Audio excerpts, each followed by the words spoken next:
Welcome to the channel. My name is Matthias. Today we're going to talk about Savage Avengers issues 24 to 28. It's the final story arc to this run, written by Gary Dugan. And the thing is that, as I mentioned in previous videos, this particular series, I didn't understand what it was going for.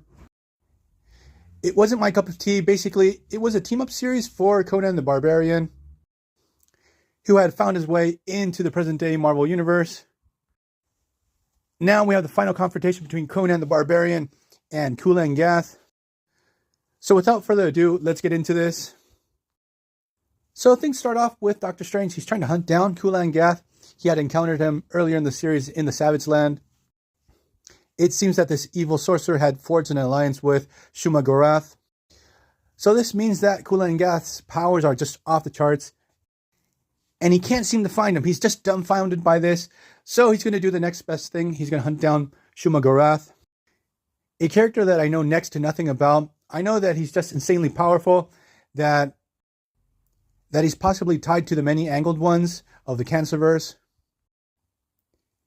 and that he was a super cool character in the Marvel vs. Capcom series.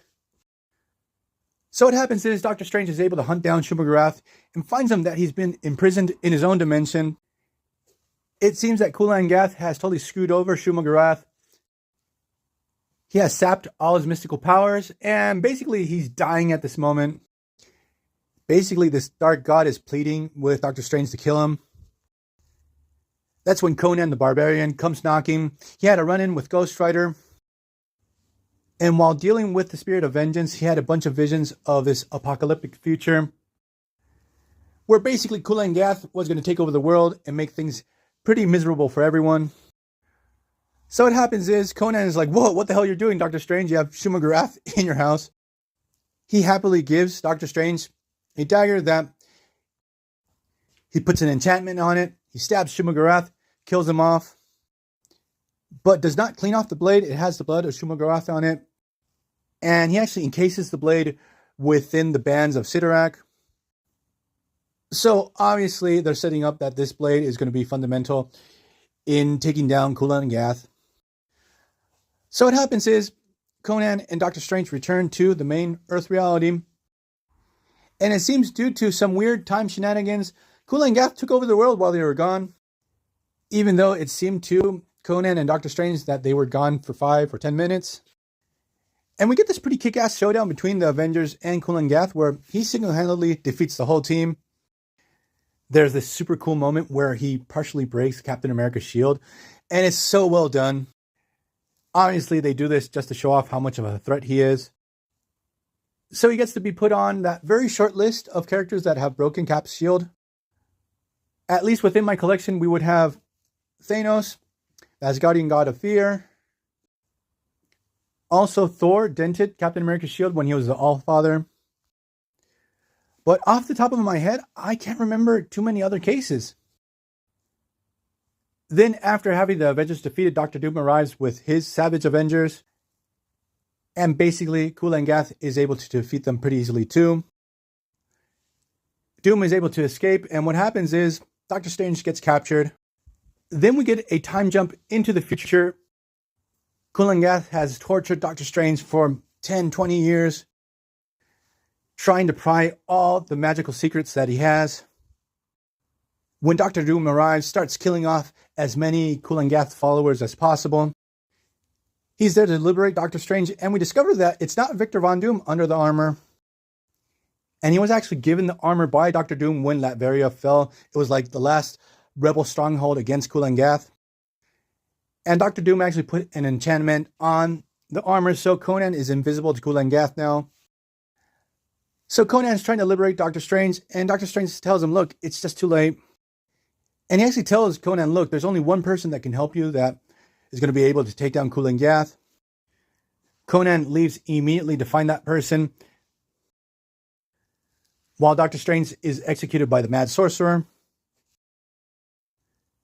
So we get this pretty cool moment where Conan goes to this museum. We have the sarcophagus of Tutankhamun. And with a blade, he just scratches in a date on the sarcophagus. And out of nowhere, we have the arrival of Kang the Conqueror, who's really pissed off that someone had desecrated the sarcophagus of Tutankhamun. Now, the interactions between Kang and Conan are really interesting because Even though he sees him as this primitive dude that just walks around with a sword, slashing people and stuff like that, he does really admire the drive that Conan has, that he's sort of like a force of nature. He is pretty much an unstoppable killing machine, so he takes him to his main base. And Conan's just really impressed with all the trophies that Kang has.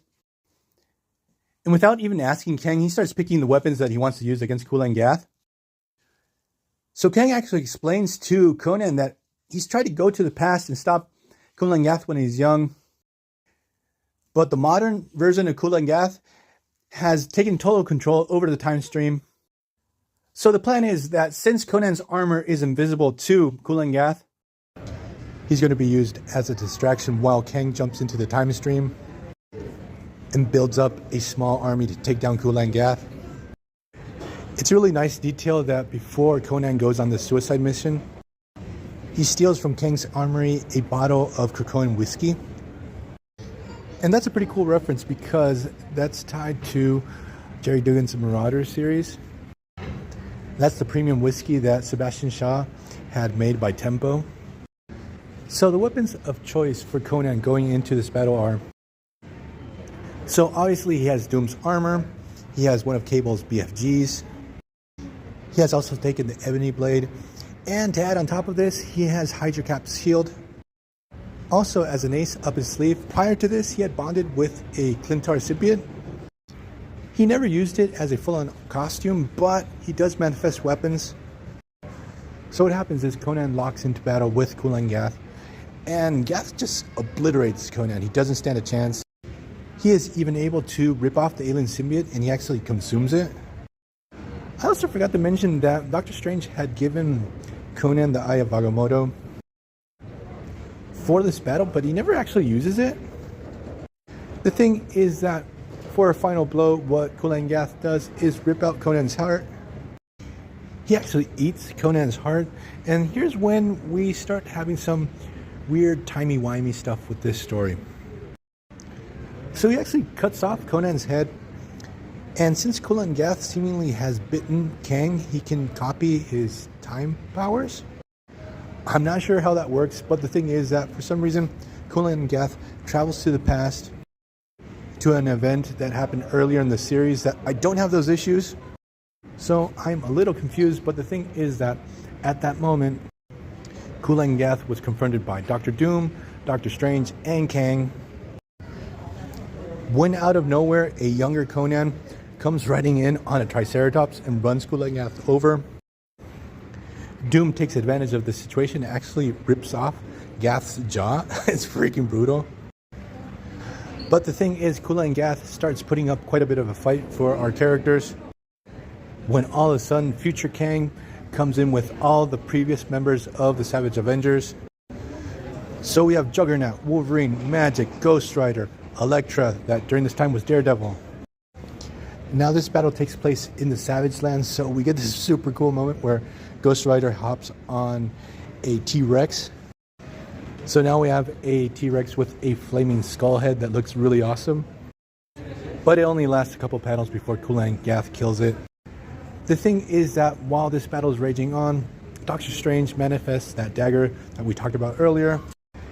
Now again, I don't know what's the deal with the timey-wimey stuff, because that Doctor Strange was from the future, the one that made that enchantment on the blade. So I don't know if this Doctor Strange is from the future, or he was warned by the future Doctor Strange and was given this blade.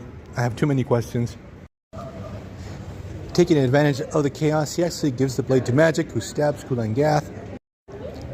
At first, Gath doesn't realize what had happened, but out of nowhere, Shumagorath starts growing out of him. We discover that Doctor Strange actually made a deal with this being. He would bring him back to full power, but he had to return to his dimension. So with Gorath's blood in Kulan Gath's bloodstream, he's able to remanifest. He's able to steal back all the magic that was taken from him. And Gath's death is actually pretty brutal. It's very well done. So then the story cuts to our heroes. They're in Doom's palace. They're celebrating that they were able to take down Kulan Gath. And we have this conversation between Doom, Strange, and Kang. And they're talking about the fact that Kulan Gath, he's going to come back. He's going to be a headache again. And Conan actually chimes in and tells Kang, look, let's go back in time and erase him from the time stream. So they go back to the past, and what happens is